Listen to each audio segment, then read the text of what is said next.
Hello everyone. 안녕하세요. 저는 제임스 황입니다. 오늘은 두올링고 시험이라는 것에 대해서 우리가 한번 알아보기를 원합니다. 유학생으로서 미국 대학 입시를 준비하는 학생이라면 누구든지 그 영어 어학 능력 조건을 갖춰야 된다는 거죠. 그러기 위해서 그 준비하는 시험이 뭐냐면 토플 시험이나 IELTS 시험을 갖다가 이제 준비하고 있습니다. 그러나 이 코로나 상황이 터지면서 COVID-19 상황에서 가장 큰 혜택을 얻은 시험이 있다면 토플도 아니고 IELTS도 아니고 바로 두올링고라는 시험입니다. 그래서 오늘 그 두올링고 시험을 갖다가 시험에 대해서 이렇게 살펴보기를 원하는데, 이 두올링고 시험이 이렇게 인기를 끌었던 이유 중에 하나는 시험 센터에 가서 시험을 치르지 않고 집에서 누구든지 컴퓨터와 인터넷 뭐 그런 정도만 있으면 누구든지 이렇게 시험을 볼 수 있기 때문이다라는 것이죠. 그리고 또 이 두올링고라는 시험은 한 2,000개 이상, 뭐 토플이나 IELTS만큼은 안 되겠지만 2,000개 이상의 기관에서 인정해주는 공인 시험이라는 점에서 굉장히 부각이 되었다라는 것이죠. 단점은 뭐냐면 모든 대학이 다 받아주는 것은 아니다라는 거, 이게 단점이라는 것입니다.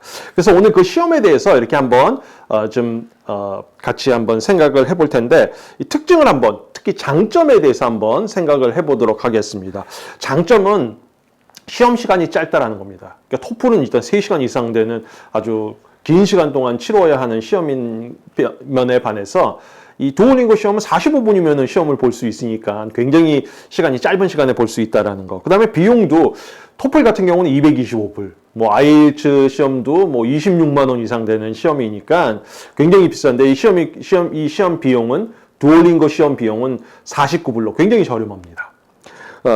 그리고 결과도 뭐 다른 시험들이 뭐 2주나 뭐 3주, 2, 3주 걸리는 반면에 이 두올링고 시험은 48시간 이내에 결과가 나온다는 점에서 굉장히 장점이라는 거죠.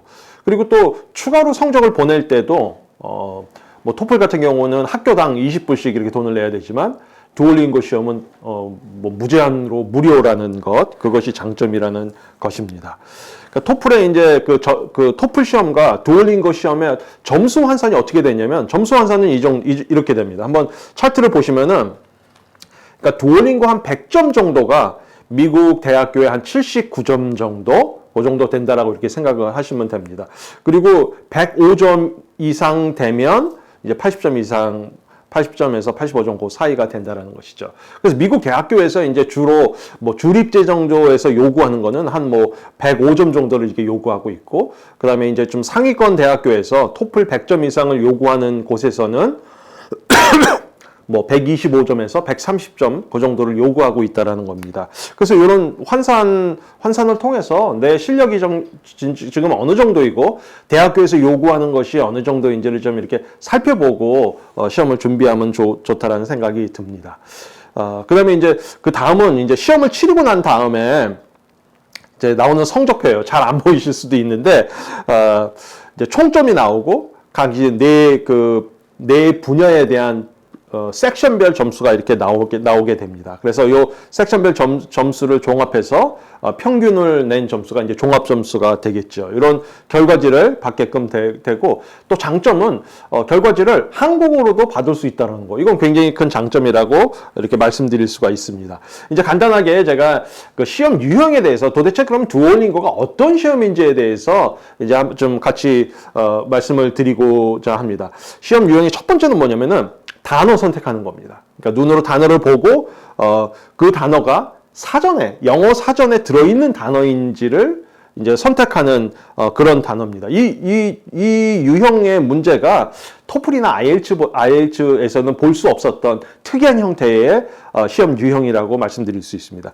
두 번째는 뭐냐면, 리스닝을 한 후에 그 단어를 선택하는 겁니다. 아까는 이제 그 단어를 보여줬다는 반면에 이 두 번째 유형은 소리를 듣고 이 단어가 사전에 있는 단어인지 없는 단어인지를 선택하는 이제 그런 단어입니다. 그러니까 정확한 발음, 정확한 발음을 알고 있어야지만 이 단어를 선택할 수 있다라는 그런 시험 유형이라는 거죠. 그 다음에 세 번째 유형은 fill in the blank죠. 이제 빈칸을 채우는 겁니다. 빈칸에 이제 단어에 그 철자를 갖다가 이렇게 맞춰서 단어를 갖다가 완성시키면 되는 문제인데요. 이게 사실은 쉬울 것 같지만 이게 굉장히 난이도가 있는 문제라는 겁니다. 왜냐면은 철자를 잘 모를 경우에도 문제가 될 수 있고, 그 다음에 이 문맥상에서 단어를 선택해야 되기 때문에, 그리고 주어진 시간에 그거를 해야 되는 거기 때문에, 빨리 이렇게 그 전체적인 문맥을 갖다가 빨리 읽고 문맥을 분석해서 여기에 맞는 단어가 어떤 단어인지를 결정하는 거. 이게 굉장히 중요하다라고 이렇게 봅니다. 그 다음에 이제 나오는 유형이 뭐냐면, 이제 딕테이션이죠. 받아쓰기 문제입니다. 그러니까 소리를 듣고 들은 내용을 갖다가 타이핑하면 되는 그런 문제가 되겠습니다. 그래서 여기 스피커 버튼을 누르면은 그러니까 한 세 번 이렇게 들을 수가 있습니다. 세 번까지. 처음에는 자동으로 나오고 그 다음에는 선택해서 이제 들을 수 있다라는 것이죠. 그래서 적고 대신 짧은 시간이기 때문에 빨리빨리 적는 것이 이제 중요하다라고 말씀드릴 수가 있겠습니다. 다음 문제는 뭐냐면 이미지에 맞는 단어를 말을 해주는 겁니다. 이게 단어를 타이핑하는 것이 아니라 말로서 이제 표현을 하는 건데, 이미지가 이제 이미지가 나오면 그 이미지에 대한 영어 단어를 말해서 녹음을 하면은 되겠습니다. 그럼 단점은 시간이 짧다는 겁니다. 그래서 빨리 보고 이 단어가 뭔지 생각해서 빨리 얘기를 해야 된다는 것이죠. 자, 그 다음에 이제 나오는 유형이 뭐냐면은 그 이미지를 설명하는 문제입니다. 그러니까 이미지를 보고 이 이미지를 갖다가 내가 영어로 표현을 하면 된다는 것이죠. 그래서 그렇게 크게 어려운 문제는 아니지만 이제 주어진 시간에 해야 된다는 것 때문에 그 부분이 이제 어렵게 느껴질 수 있다라는 것이죠. 다음 문제는 뭐냐면은 다음 시험 문제 유형은 문장 읽기 문제입니다. 그러니까 문장이 나와 있으면 단순히 문장을 읽어주면 되는 거예요. 근데 문제는 뭐냐면 발음이라든가 액센트라든가 이런 것들을 이제 본다라는 것이죠. 그래서 평소에도 영어를 그냥 읽는 것뿐만 아니라 이렇게 영어를 자꾸 읽고 소리내서 읽고 발음도 좀 교정을 하고 액센트도 교정을 하고 한다면 보다 좋은 점수를 받을 수 있을 거라 생각이 됩니다.